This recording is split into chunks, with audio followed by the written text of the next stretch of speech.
My next guest is a music journalist, MSNBC contributor, host, teacher, author, and a podcaster.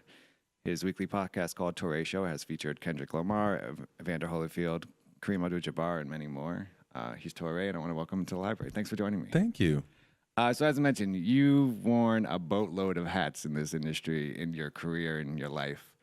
When did you decide that wearing many hats was the way to go, or was that kind of like forced on you in a weird way? I mean, that's the nature of being freelance. When I started in my 20s, I saw like you want to always have an assignment that you're working on and one that is coming next and then pitching one because you don't want to like just go station to station and like finish a story and then go out and pitch. Because the pitching process could take a week, it could take a month. You could sit around for 2-3 weeks. And if you're sitting around for 2-3 weeks now, then in 2 or 3 months, there'll be a period when you don't have enough money. Right. So it was constantly like, try to get as many stories going as possible. And that just created a habit of like, should just always have like a bunch of projects going so that when this project finishes, you can jump right into the next one. And just sort of I tend to have a lot of ideas and just be sort of trying to get them going and make them work. And a bunch of things get negged, but a bunch of things get accepted, and you can live off enough getting accepted. When you were pitching different stories in different areas like journalism or even writing books and even TV, did you find that kind of one media was more limiting than others, and that's why you kept on kind of moving on, or had a favored one or the other? No, I don't think one is more limiting than another. They are different. In writing, for magazines or books, it takes a lot of time and thought to get it together. Television takes a lot less time and thought. If there's an issue that's new to you, you might want to sit back and read the book and like think it through. But once you've done that, it goes pretty quickly. A television segment is usually 5 minutes, maybe Right. 10 tops. So, you're pretty much going to spit your thesis right away, say your, a little bit of your game, right away. And then before you blink, it's pretty much over. Whereas in magazines, you have to work much more and it takes much longer. So, different mediums require different sides of you or different sorts of movements, I guess. When did you know you wanted to be who you are? Be a journalist, be a music writer, be an author. When did you know?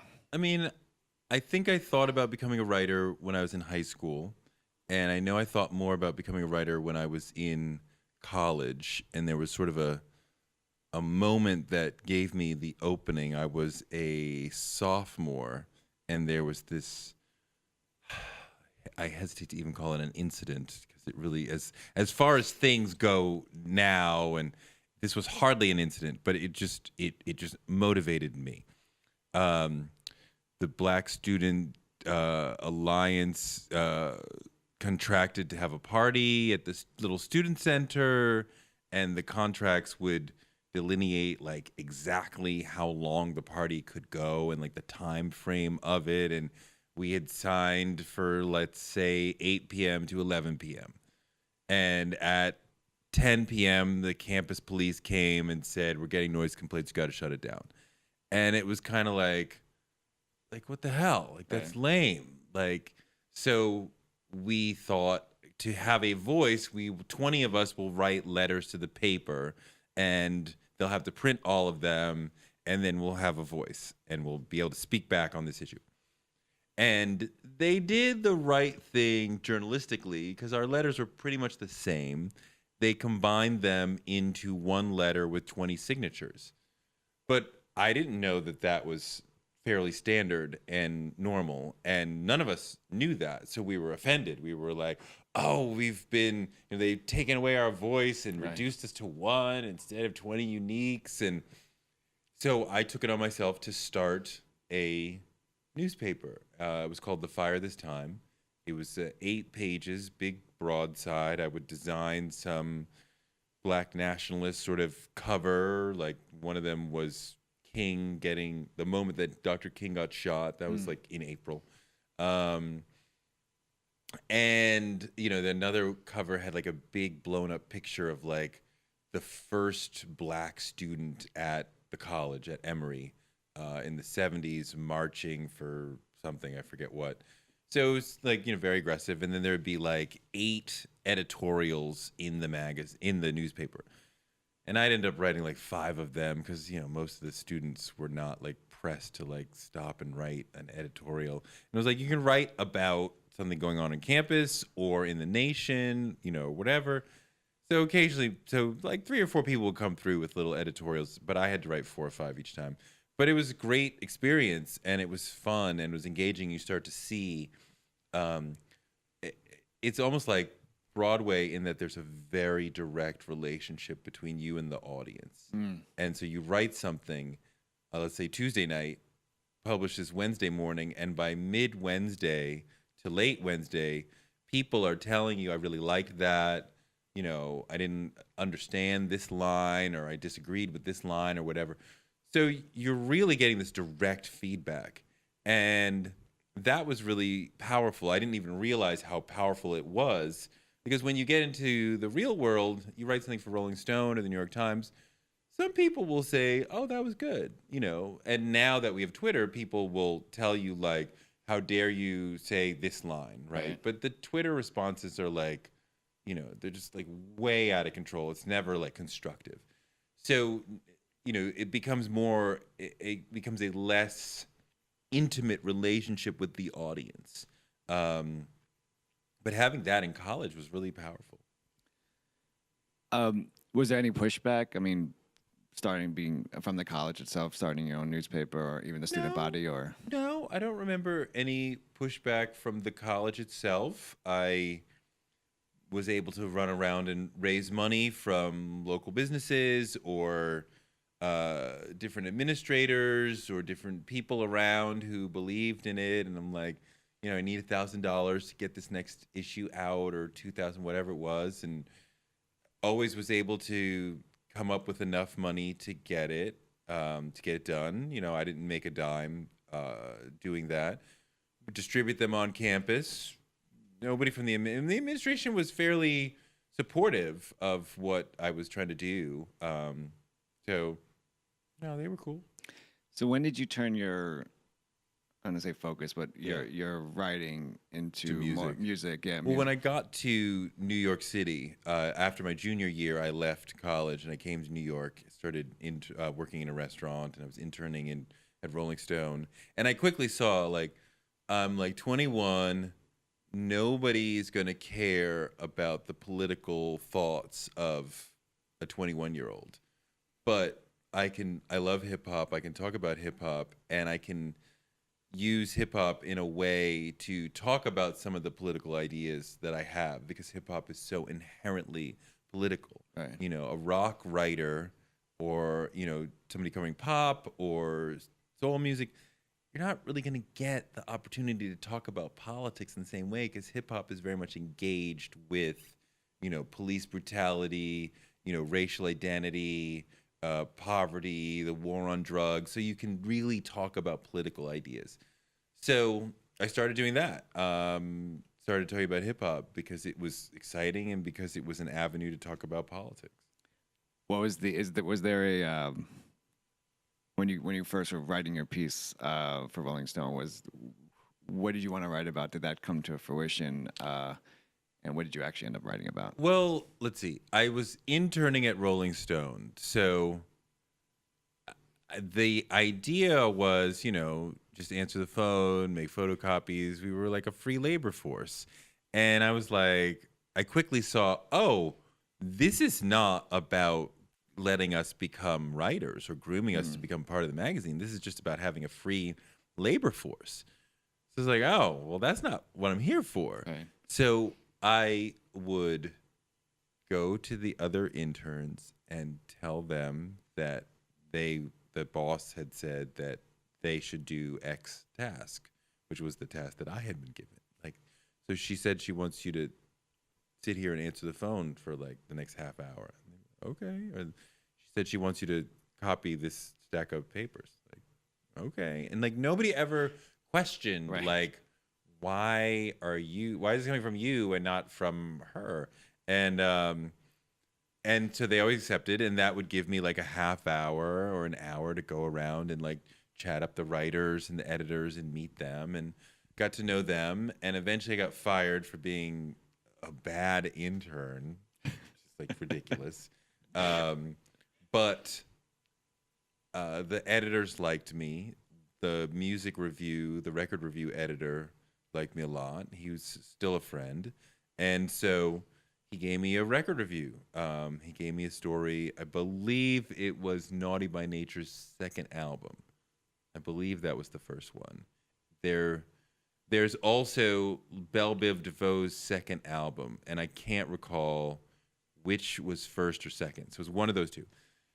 But I mean, around that time, I had done like one or two things in the Village Voice. I did a review on The Coup, and I did a review of Greg Tate's book, Flyboy and the Buttermilk for The Source, and there was something else for the Village Voice. So short, all very short, like 500 words. But I worked really hard on those little short assignments. They mattered the world to me. And I think the folks at Rolling Stone saw a Village Voice piece and were like, "Oh, you wrote that? Like, oh, okay, that was cool. And you're in The Voice." And like, they respected The Voice a lot. And so they gave me, the little record review, and they liked what I did. And they kept giving me more and more. I mean, with Rolling Stone, it was never like, I want to do this. It was like, I want to be in the mix. I want to be a Right. writer, like, whatever you got. So I was over a few years of just climbing the ladder of like writing small record reviews and then eventually getting to write small features. I think the first feature I did was Run DMC on their comeback album, Down with the King, which was like amazing. I mean, like I got the label to send me all their albums, and I sat there and listened to like all the albums. Not that I wasn't deeply steeped in Run DMC already. I had already bought all these albums on the day of release, but it was like, okay, we're gonna like super zone in and focus on Run DMC. Were you listening to it on record, CD, or vinyl? CD. Okay. CD. So you're walking around there. Mid '90s, had a Nice. Discman. 10-second skip. Yep. At that time, I would not leave the house without my Discman and big headphones. And I remember sitting in the conference room and interviewing the three of them, and it was the first like big interview that I ever did, and it just clicked, and I just kept them talking, and the questions were coming fast, and they were good, and the energy was high. And I remember at the end, Run stood up and said, "Dope interview," and he walked out, and just walked out. He didn't say bye or anything. And I was like, Run said it was a dope interview. Oh my God, that's the shit. And then I ran into them at the Apollo like a month after the story came out. And he very genuinely said, like, that was a dope story and I really appreciate it. And I was like, and so that gave me a lot of wind beneath the sails. But imagine were you nervous at the time during the interview, or does that kind of go away? I wasn't nervous. I never really. There was one situation where I got nervous, and I'll tell you about it. But it wasn't really I wasn't really nervous because I'm getting into more of a sense of responsibility. I have a finite amount of time with these guys. There are lots of people who would like to be doing this. There are lots of people who really want to hear them respond to certain questions or whatever. So the sense of the responsibility of the moment is overwhelming me rather than a sense of nervousness. And, when you're working in and around celebrities, it starts to become difficult to make you nervous because, like, I've seen a bunch of celebrities. I've talked with a bunch of celebrities at your level. Right. I mean, at this point, it would have to be somebody very, very high, like Obama or something that might make me nervous. But even still, I don't know if I'd be nervous. I'd be like, again, like the responsibility Right. of the moment. I think the first interview that Rolling Stone sent me on, and I already had a sense of how to do interviews because I'd done a bunch of them for the college paper. Like Lenora Fulani came to campus, and I interviewed her, and Faye Waddleton came to campus from Planned Parenthood, and I interviewed her. So I had a sense of how I like to do interviews. So they give me a little feature on Sandra Bernhard, right? When she was doing like it wasn't a rap album, but it was a badass wild punk singing album, and she kind of had this sense of like, I'm really black inside. So they were like, all right, we'll send the young black guy to talk to her. So we met at this little cafe in the West Village, which is like right in for folks who don't live in New York, like right in the gay area in like Lower Manhattan. I didn't know that at the time. It didn't matter, but just to give you a sense. So we start talking, and the one thing was that she at that time David Letterman was on. She had been on with David Letterman at 12:30 when he was on at 12:30 after Carson, right, on NBC. And she would go on there and she would smoke and she would, just be very out and like wild. And Dave like couldn't control her and like, you can't smoke in here. You can't curse. You can't. And he's like freaking out and she's doing her wild thing. So I thought that's who she was. So I was prepared for her to come and do that thing. And I had prepared to respond to that thing. And she came and was very low key and professional and like, so, like, what do you need to know? And, like, I'm thrown off that she's being very normal. And so that threw me off. And then, like, 20 minutes into the interview, I realized my recorder was not on. That's, like, the biggest fear ever. Oh, it's the worst. So it was, like, the embarrassment of being like, can we, like, go back? Because, like, some of the elemental questions I asked off the bat, and I need those. So do you... And she's totally professional and totally cool, like no problem. But I'm feeling more and more stress and anxiety, embarrassment, all these sort of things. And we kind of get into a stride. And then I'm kind of thinking like, surely younger gay and lesbian people might read this, might be a fan of hers, and will want to know her thoughts toward them. So it's like, so, for a younger gay person, like, what would you say to them? And she immediately goes to, like, me. And I'm like, no, I'm not. Right. But I'm asking for others. And so now I'm denying right. As far as and she said, oh, honey, when you figure it out, come find me.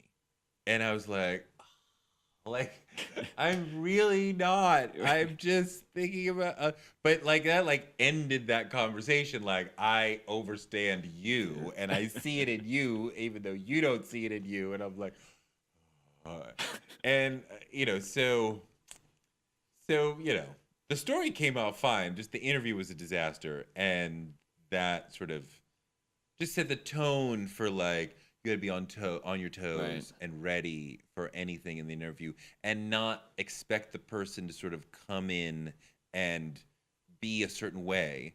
You have to come in with a completely open mind because if you don't have expectations, then they can't surprise you. Right. And then you can better do the job.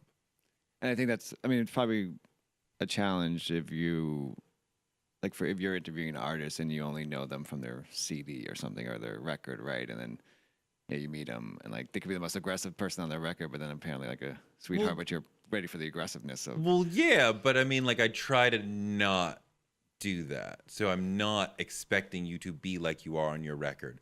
I'm not expecting you to be like that. I'm just coming into it open, so that so just to kill the expectations game, which doesn't really help you.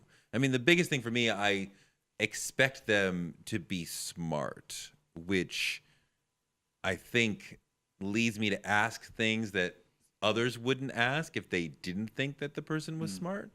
I interviewed once Plies, the Florida rapper, for Fuse. And I remember the day before, I was on Twitter and I was like, so I'm going to interview Plies. what do you guys think I should ask him? And I said, like, serious questions only, because sometimes I throw that out and then I get like a bunch of joke questions. I'm like, Right. you're just wasting my time. Right. Like, I don't need that. So people mocked the notion of serious questions for plies. Like, that in notion itself was ridiculous. I didn't think that was ridiculous at all. And so it had even more of a chip on my shoulder. I'm like, I'm going to show you guys. You treat the rapper seriously and like they're an intelligent person, you get more out of them. So Plies had done this thing where he picked out a girl who came to one of his shows, and he said, I'm going to give you a college scholarship. And people were like, whoa. And like, of course, people talked about this. And I was like, so was that real? Did you really give her a college scholarship? And he's like, yeah, I really did that. And it's like, why? And I think a lot of reporters would not have thought to ask why. Yeah. And he told this great story about his grandmother had said, yeah, this is great that you're doing well and you're making money, but if you're not doing for others, then it's worthless. And what are you doing for other people? And so he took that and said, okay, I'm going to give somebody a college scholarship. And that's me giving to other people. And it was a really intelligent, heartfelt, thoughtful answer, and it really humanized him. I mean, right? We don't usually think of these rappers as having families. I mean, maybe they create their own nuclear family and push it out in front of you, like, DJ Khaled, and we hear Blue Ivy on the Jay-Z records. But, like, think about their mom, their grandma, their brothers and sisters, and, and it just humanized him in a really nice way. And I definitely always wanted to do that. I mean, I definitely noticed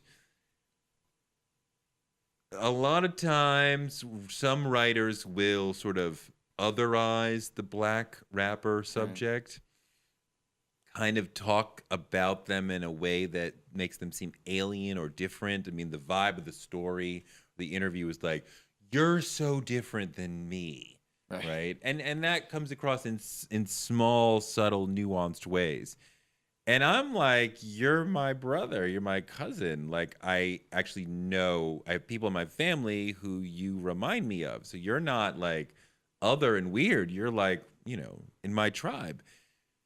And music journalism that posits these rappers as like other is problematic because it perpetuates the notion that we are different. And I wanted to bring it together more. I wanted people to feel like, these are not other, these are not aliens, these are just human beings. Prior to, I just want to go back a little bit, but prior to leaving your junior year of college, how, this might sound silly, but how embedded were you into hip hop at the time? Like, were you, I was all about hip hop. I worked at a record store near campus. I facilitated bringing Chuck D to campus and spent like a whole day with him, which was transformational in its way.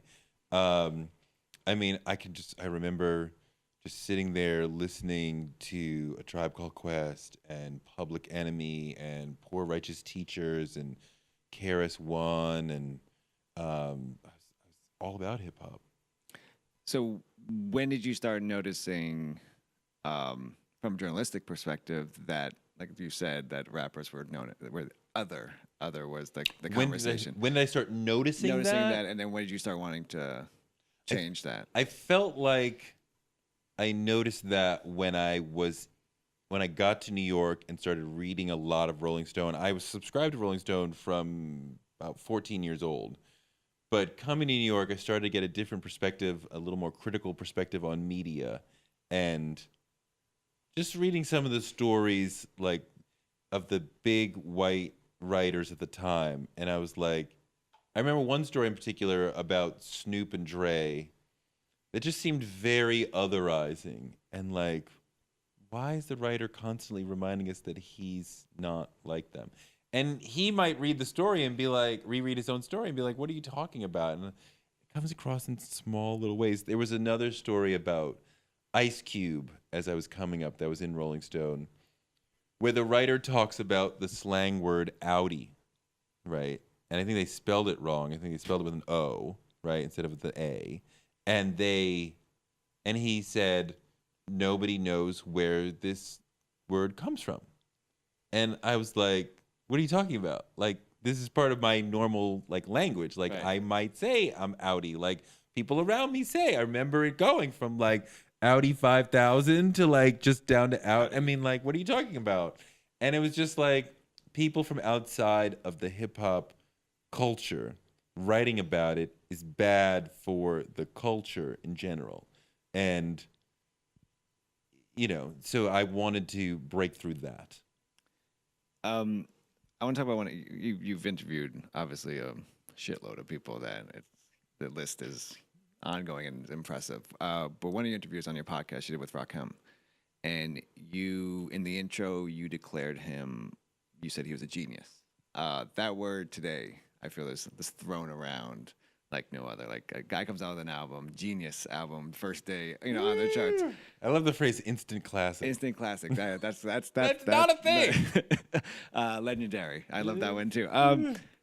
What is your definition of genius, especially in the context of Rakim? I mean, I want to see a depth and complexity of thought that is extremely unusual among human beings. Like, you are just thinking deeper, sharper, and more quickly and in a more complex way than most people. And, sometimes genius is quickly apparent and sometimes it's a little harder to see right away. It doesn't have to knock you over the head with the first comment somebody makes. But I mean, I've been talking to him on and off for 4 or 5 years for this book that we're doing. It's almost done, and it should be out this fall. And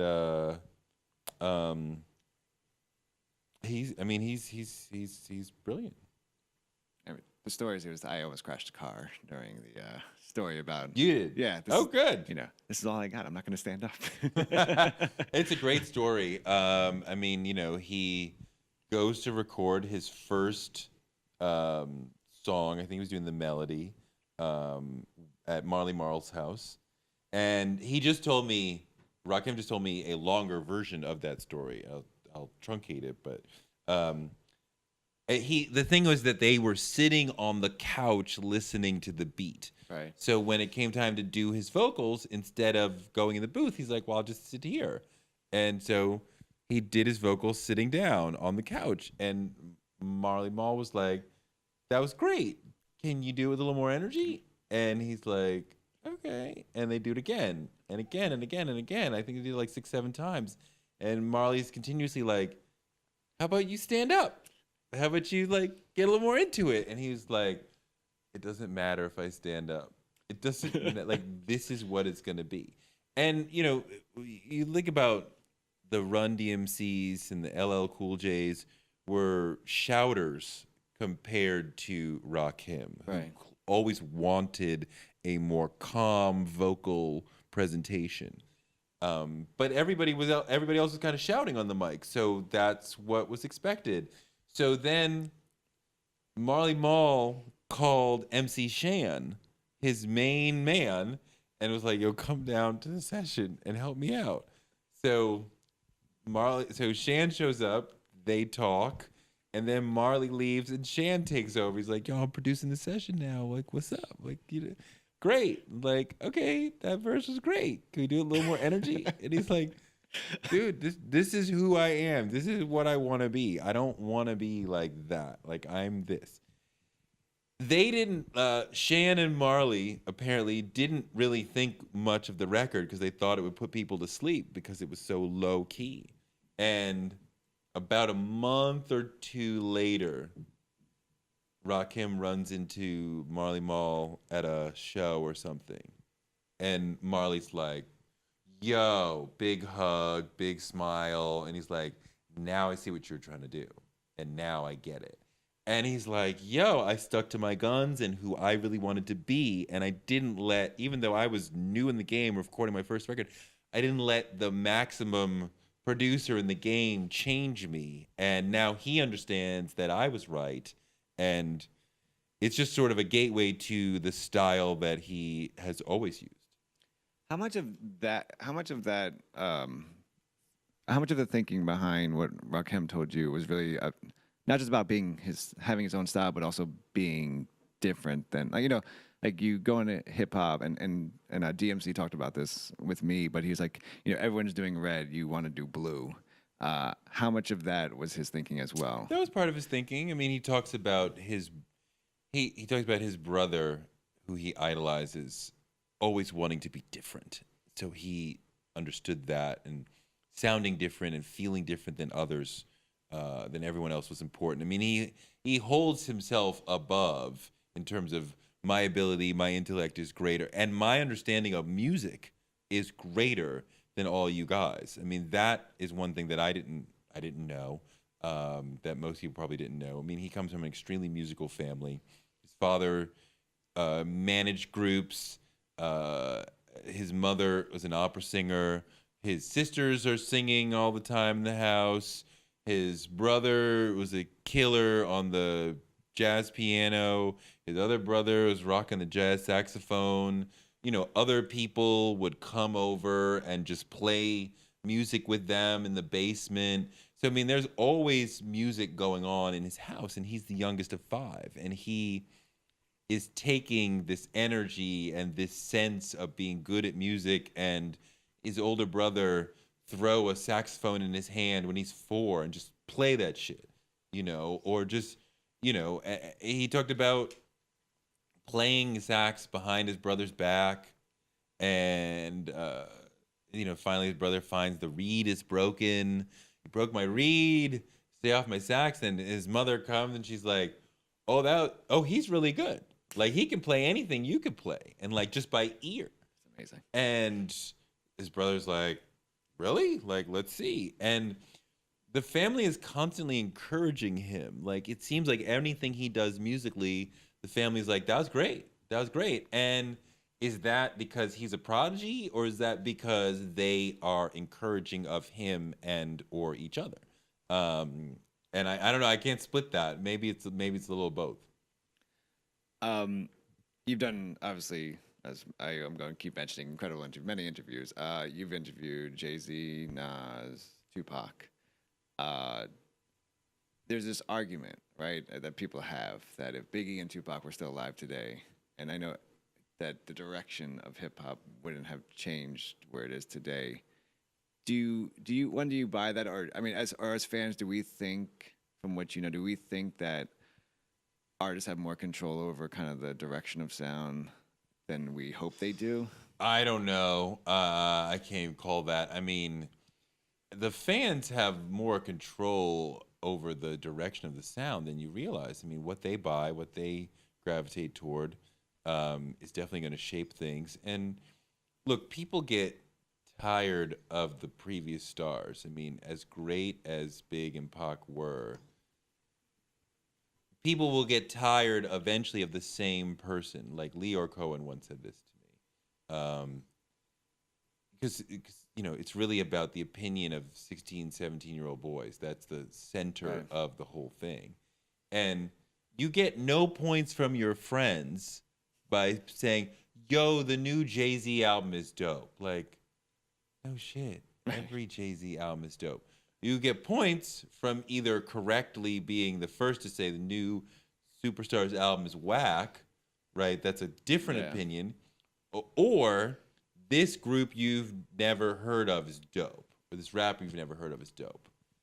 That you get points for. So, I mean, eventually, no matter how great these guys are, the audience would tire of them. I mean, an audience that is lionizing, all these lulls that we have today, they want their own thing. They don't want their older brothers rap. They want their own thing. So, there's natural impediments that just time itself would impose.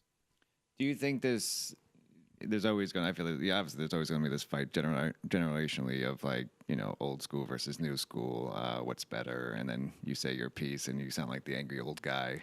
Oh, Uh, I know. It's the worst. I mean, I look at the class of rappers today and I'm like, get off my lawn. Most of you guys aren't shit compared to what we had. I mean, I kind of have a theory of that, the Jay-Z, Eminem, Nas era reached a sort of maximum density in terms of the complexity and the amount of words that they were putting into a given verse. right. So, which was an improvement or a movement toward greater complexity from versus the previous generation. But they reached maximum density. You can't get more complex than that. You can't get more words in the verse than that. So, obviously, the direction had to go in the other way. And those of us who've been looking at it for a long time might say these are lesser rappers, but I don't know if lesser is exactly the right word. It's more like these are rappers who are using more space, who are using fewer words, who are doing more repetitive things, relying more on the ad libs to fill the space and create a sort of conversation between themselves. But of course, it had to get less dense because it couldn't get any more dense. But do you think going on that, do you think the complexity actually comes with not the rappers, but with the beats and with what they're doing with? I mean, you talk to some engineers, who like did like Master Ace album or something, and they said like what they're doing with the 808s, like we never even dreamed that we would do. And so granted, you do have like these simple beat producers, but then you also have producers that are doing stuff with these machines that when they first came out, that no one has ever thought that it would ever be done. I mean, yeah, there's a great producer class going on now. A lot of people who are doing really interesting music. I mean, look, this is youth music. I'm 47. I like a lot of it, but a lot of it just doesn't move me, partly because I'm older. I mean, I want to hear people talk about family. If you have a family, so when Jay-Z does the Everything Is Love album with Beyonce, and a lot of it is about how he relates to her, how he loves her, how he deals with being in a fight with her. The kids are in the cosmology of this album. Like I like that. I appreciate that. I'm looking at others like Kanye, like you never talk about your family. Right. Like, and not that I want you to do a whole song about Kim, but like you have a wife, you've been married for a while, like, having a wife is a thing. You got 3 kids. You got a lot of freaking kids. Like, talk about that. Like, just you don't have to do a song about West, or North. Which was it called? No, I think North. I think North. But I mean, like, you can reference being a dad in a clever way that brings it. That's what I want to hear because I'm a 47-year-old father. Like the younger guys who are like, yeah, we're at the club and we're driving the Bugatti and blah, blah, blah, blah. I'm like, that doesn't move me. But if I was 23, it probably would. It's youth culture, And so I don't want to be too critical of the youth culture when I'm like, the part of the problem is that you aged out of it. I mean, I definitely am excited when I find that I can appreciate and love somebody new. I remember when Tyler, the Creator, and them came out, and that was like an instant phenomenon, and it was different. Right. And I'm like, okay, I like this. Like, I genuinely like this. Like, it's like your sea legs. Like, I still have my hip hop like ears. Like, I can still flow with this. I loved Odd Future. I'm into City Girls. I like Migos. I love Yachty. So I mean, like, I can get with a lot of this newer stuff, which I'm like, yes, I'm still in it. I don't know. Maybe in 10 years I'll be like, what is this? I can't. Why did I ever like this? I don't know. I haven't tried to get into new stuff, but the problem is I have a Google Play on my phone, and I have 2 kids, so 5 and 3, 5 and 3, so we're just not sleeping. No. but it's just like I get it, and then I start listening, and it's just to me not exciting, I Yeah. guess.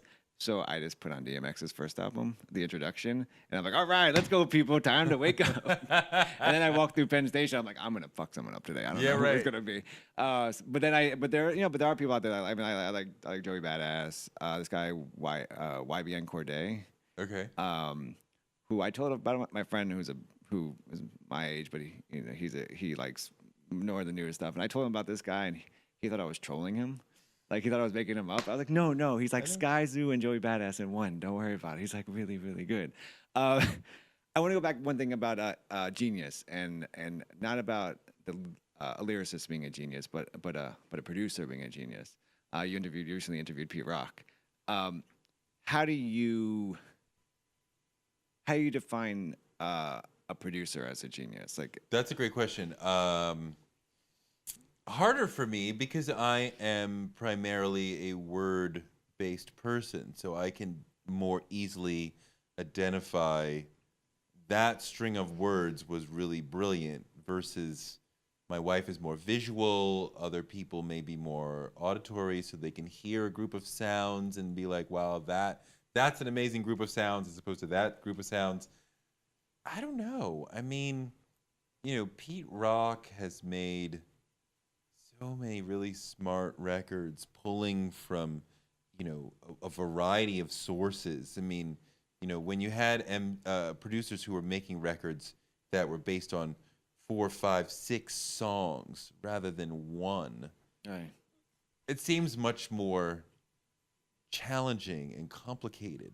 And to create a sound that is cohesive and such that we know whose sound it is without being told, yet can be repeated in multiple different ways and yet is different than what everybody else is doing. So like when Timbaland comes out, it changes sound because it's totally different. Pharrell, totally different. RZA, totally different than what everybody else is doing, and complex and unique to them. You don't need to be told this is a Pharrell record, it's a RZA record. You can hear it. I mean, those are brilliant gestures. Have you ever heard that the Jay Dilla documentary on the BBC? The I don't radio doc? know. I have not. It's kind of it points out to what you just said about 6 records and one, for one track. And there's a great story that I think his brother tells that they're in Detroit. They just got out of the club. He's with like the Roots. They go back to his house, basement and apartment. It's like 3 in the morning, and he goes, "I want to play you a sound. I want to play you this new track I'm working on." And he literally goes like, he starts putting out records, and he goes, "All right, that note," and he takes off the record, and then puts another record. "All right, that note," takes off a record, and he like 7 records in, and he creates like this whole entire. And he talked about his genius of just having that ear to being able to do this, and this, and create that amazing beat that kind of just like, oh, okay, oh yeah, like, oh, you're a genius. I'm not. Don't worry about it. What is the you have a podcast now, Yeah. for a minute. Yeah. What have you found or have surprised you that as a journalist that you're able to do in the podcast that maybe you have not been able to do before? Well, one of the big things that I wanted to do was talk about process because I wanted this to be about success, Touré show. And so you have to talk about process. And like, generally when you go out for Rolling Stone, I'm not talking to Tony Braxton about how you write, how you sing. I've done some writing about how Jay-Z raps, but for the most part, you're not doing those sort of musicological, technical discussions. And that's part of what I want to do here. How do you practice singing? How do you write a song? How do you sing? Like, take me in the booth. What are you thinking about and doing while you're in the booth? Taraji P. Henson, a lot of it was, how do you act? Like, Right. I mean, there were so many, with her, there were so many questions about acting. She was like, boy, I'm about to charge you for this lesson. And then she's like, if I see you on set with Denzel or whatever, I'm gonna, like I was just trying to download the entire acting Right. book out of her head. or with Tony, like, how do you practice?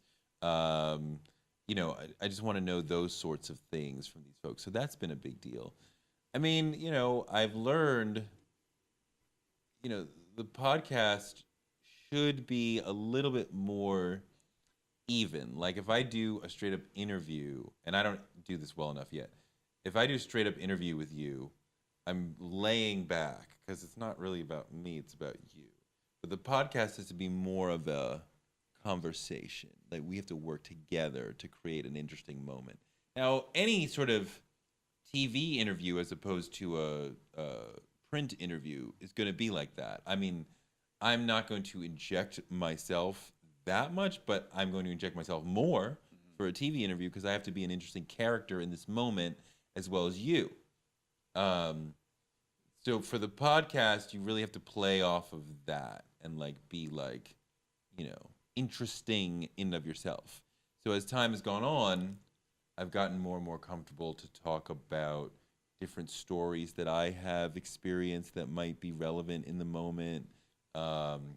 After my dad passed, I mentioned that on the show several times as a way of getting to a question about your family, but I'm open about myself, where in other mediums, I would be less open about me because I'm like, it's not about me, it's about you. Do you think? I mean, but do you think that? I mean, people have seen you on TV. I mean, does that kind of give you a leg up in a strange way to be more open quicker, I guess, versus like someone who just is coming out of the gate behind, never been on TV before.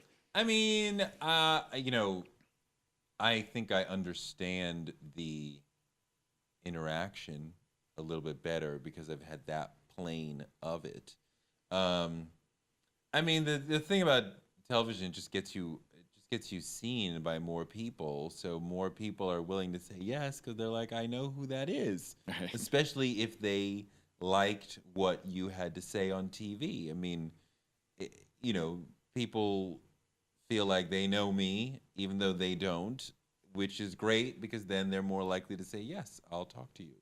Or television is great for making people feel like your friends, right? 'Cause Right. you watch TV generally at home in a relaxed environment, Eating breakfast together. eating breakfast, eating dinner, whatever it might be. I mean, I quite often, other people quite often, you run into a TV star, or better yet, somebody who was like the third or fourth banana on a show you really like, and you're like, where do I know you from? Did you go to Erasmus High School? Like, did I meet you in that club? Like, did we used to work together? Because you're like, you're part of my life somewhere along the line, right? I mean, people definitely come up to me and be like, did you go to such and such high school? Like, because you think Right. you know me, you just can't place it.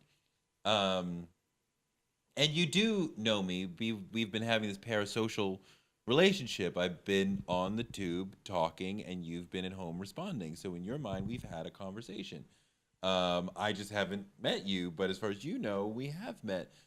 When you see a movie star, you have generally this part of the analogy is breaking down because of the way we consume movies now. But generally, you have left your home and gone to a theater, and these people appear to be gigantic, Right. as opposed to television people who appear small, literally small. Um, you don't when you run into a movie star, you don't mistake that.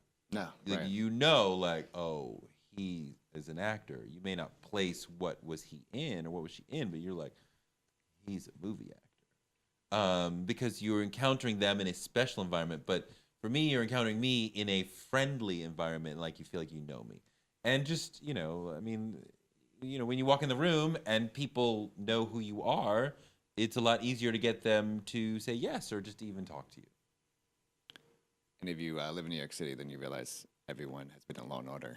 So Yes. the world is just one big Yes. Law and Order's place. Yes. You've done a lot of things, and I wonder if there's one moment for you, whether it's in podcasting or in any sort of interview, that kind of stands out as your kind of like an aha moment, or I had no clue that was about to happen, or kind of a favorite moment. or a Uh, story that you just maybe just did not know that kind of like, oh, that's pretty amazing.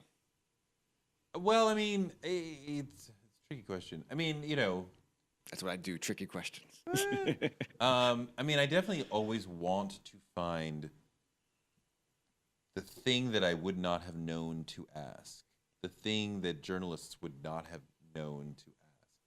How do you find that? You have to be super open and listening and aware of everything around you. I remember being out with Beyonce. We're doing a cover story for her on Rolling Stone. Rolling Stone. And just so I just enter the situation that she's in, just being like fully aware, as if you have like eyes all over your head, and just sort of trying to pay attention to everything. And I noticed on her assistant Angela's arm was a tattoo of the word Beyonce, and I was like, "You have her name tattooed on your arm," which is very dangerous because if you don't have the exact right tone, she might have gotten offended by the question. And I don't know if the tone was exactly right because her tone was a little snippy when she was like, I don't think she said you fool, but she said, no, tonally, you fool. That's my name. Her name's Angela Beyonce. She's Beyonce's cousin, right? Beyonce is her mother's maiden name. Tina Knowles was born Tina Beyonce. Now it's not an I, it's not an O, it's an I. Wow. Right? Okay. Beyince was the actual maternal name. Um, but that led to a conversation short with Beyonce and longer with Tina about the name and how Tina was like, I'm going to name the baby Beyonce. And her dad was like, you can't. That's a last name. And like, nobody knows that, Daddy. Like, just us down here in Louisiana. So, and this was maybe the 100th profile of Beyonce, but nobody had ever realized that. The origin of her name. Yeah, so I mean, just being super open, you can pick up little things like that that sort of make your story different than everybody else's. How much research are you? I mean, besides that moment, but how much research are you able to do to know that you haven't asked the repetitive question? I feel like it makes feel like something that's the trick, right? It's just you don't want to get I, that. I mean, you want to read stuff that other people have written about them. If they've been on the Breakfast Club, you want to watch their Breakfast Right. Club interview because those are always really good. I'll read the Wikipedia. I may go through the Twitter feed. I might look at your Instagram feed. I might try to, but then I'm trying also to speak to you as a real person. These are real people with jobs, right? Being a recording artist is a job, right? If they're not like if you approach them like they're a superstar whose aura was so amazing that somebody said we have to get you on wax, and I mean like if you ask them a question about the symbolism of their work or their place in the world, or they can't answer that question because Right. they're on stage. They don't see what you see. They're not in the audience seeing Jay-Z. Now Jay-Z and some have a sharp awareness of how they exist in the world, but still it's going to be different than the audiences. But if you ask him about doing the job, like how long did it take you? How much was the budget? He might not tell you, but like, you know, how are you spending your budget? Like, I remember a great conversation with De La Soul once about how nowadays producers tend to not be in the room with MCs. There's a lot of sending files around. Somebody made a beat, send it to you, but it becomes rare that they're all in the same room together, which changes the quality of the music. That we're not there together, Right. like working together, and so just thinking about it as a job rather than like a magical thing that you guys made this amazing song. Like, yeah, they're sitting there tinkering from 12 a.m. to 4 a.m. Like, how do we do this? That has been really powerful, just thinking about them in terms of doing a job. And talking to, 10 and then 20 and then 100 recording artists about their job, you learn more about the job, and then you have a broader understanding of how to talk to the next one about the job, because it's a job and it has parameters, and if you focus on that, you'll get sharper answers because that's how they experience it. I have two more questions. Yeah. And obviously because of your music background, I would love to get your answer on these. Yesterday we lost the Queen of Soul, Aretha Franklin. She passed away at the age of 76. What was her impact on music, but also on American culture? I mean, Aretha was massive, and one of these people who really is part of the movement from gospel to pop soul music. Because there was a time when the church was a much bigger institution in this country, gospel was a much bigger thing. The pop charts would be filled with gospel songs. And as you move from the late 50s into the 60s, that starts to fade away. But songs that are built on a gospel base, but are actually soul songs or purportedly soul songs, those start to really dominate. And a lot of Aretha's songs are ready for Sunday morning, or are taken from either actual gospel songs or songs that could, tropes of gospel, and they make then a love song. A lot of these songs, she's talking ostensibly about a man, but she could be talking about Jesus. And so she's a critical link in that train that moved from gospel into pop, that transformed gospel into pop soul. And that has faded away in a large sense. But, artists like Al Green, Marvin Gaye, to some extent R. Kelly, have taken that forward. But she's a major part of that story. Have you ever had a chance to interview her? Is there one question that you would want her to focus on? No, I can't think. No, I did interview her once. We were in Detroit with BET for some extravaganza where there was like all these major recording artists, and we were getting short interviews. And I think we did like 5-minute interviews with everybody, but we did like 10 minutes with her, and we had to wait until like 11:30 or 12 or whatever to get her. I don't remember anything she said. I remember standing next to her in this amazing dress, and it was like, oh my God, it's Aretha. Oh my God, it's Aretha. Not that I was nervous, but it was like you just super conscious of like, oh my God, it's Aretha. Yeah. So yeah, that was exciting. I'm gonna make a poor transition here, but I'm gonna ask you. I was reading your Twitter feed. Why don't you like cheeseburgers? Why? I'm just not into cheese.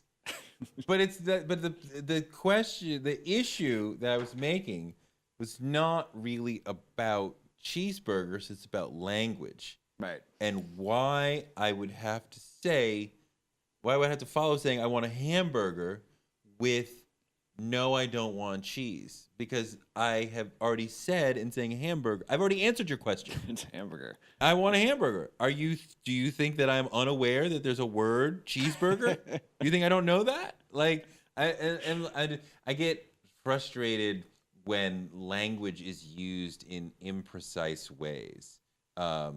Like so if I say I want a hamburger, why are you asking me if I want cheese on it? I've already freaking told you that. Or like when you go on the plane and they say the plane is completely full. Full does not need an adjective. Either it's full or it's not. Either you're pregnant or you're not. There's no need for an adjective. This is like fingernails on the chalkboard to me. It used to be much worse. I don't really get this sort of anxiety and stress around these things now, but I think when I was in my 30s, it was very problematic. It was all the time. I'm like, people are wrecking the language. It's there's no need for an adjective. There's full or it's not. I got in my mind when someone says, honestly, I think this. Like, oh no, like honestly, no, you don't. So you've been lying to me the whole time? Literally. Oh, literally. Kills me. Most people misuse literally, and we are misusing literally so much that the mistaken explanation or derivation or definition is becoming accepted. Right. Most of the time, people mean say literally to really mean like actually or a verbal way of like underlining the word. But like, no, I did not literally make you pull your hair out. Right. No, I did not. Your hair is all still in your head. Your hand didn't even move to your head. So no, you did not literally pull your hair out. But you just said, I'm literally pulling my hair out when I'm looking at your hands and they're down by your waist. You literally killed me. You're literally killing me. You could never say that. You're literally killing me. No. You would never Right. be able to honestly say that sentence unless you're like in a movie playing like, somebody who's dead, right? Like a ghost, right? Like otherwise that would never be able to be said. Touré, it's Tim. been great. Thank you so much for joining me on the library. Absolutely. Touré Show. It's weekly. Yes. It's a great interview. Thank you. I've listened to everything that I Okay. can full. Thank you. I enjoy always talking to you. Thank you so much. Thank you.